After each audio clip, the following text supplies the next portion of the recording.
Hey there everyone, and welcome to this week's market update.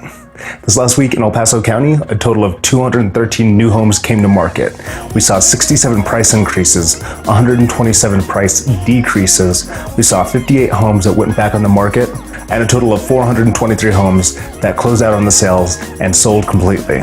So again, we've had another busy week. We've had a lot of stuff happening, a lot of homes moving, a lot of homes coming to market, and we're starting to see signs that we're going to be having a busy fall. We're starting to see a few things that are happening. For example, interest rates dropped again. They're at a point now where it seems like week to week, we're getting closer and closer every week to hitting a new record for where they're at. This past week, we reached another new record where interest rates hit 2.88% on average across the country.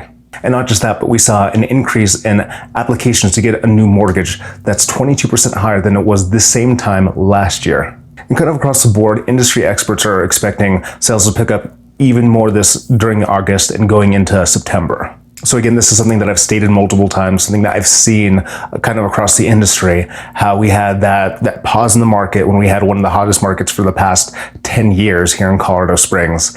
And it paused during a shutdown for COVID. And then it's like the spring market in March and April, early May kind of rolled into June and July. And it seemed like it was kind of slowing down, but now people kind of across the industry are predicting that it's going to be picking back up.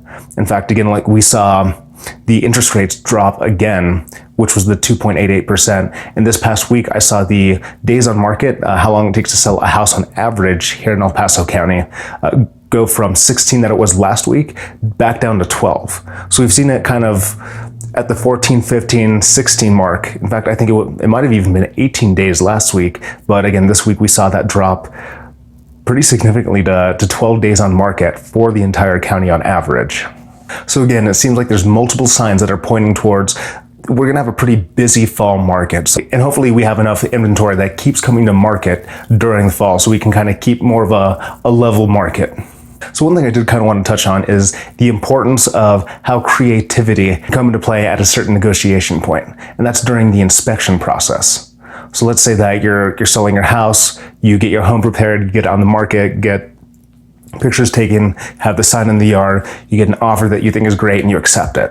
So one of the first things that's going to be done is usually the inspection happens within the first 10 days of the house being on the market.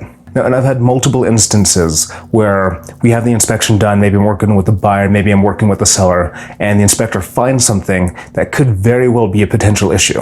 One thing that comes to mind is old water damage, because that's something that has come up as an issue, where there was a leak in a bathroom drain, and that had drained into the crawl space at a slow rate for it looked like for a couple years. And at that point, the seller had taken care of it years ago. They had known that there was a leak. They found out after a little while, and they got it fixed as soon as they did know about it, and they had everything properly dried, properly treated, and it was good to go afterwards. However, because it was what's called gray water, it was drain water, it did discolor the wood of the floorboards that you could see when you look up in the crawl space. So in this case, it was something that did come up. The sellers let me know, they let the buyers know there was this leak that happened several years ago. We got it fixed several years ago, and everything was okay.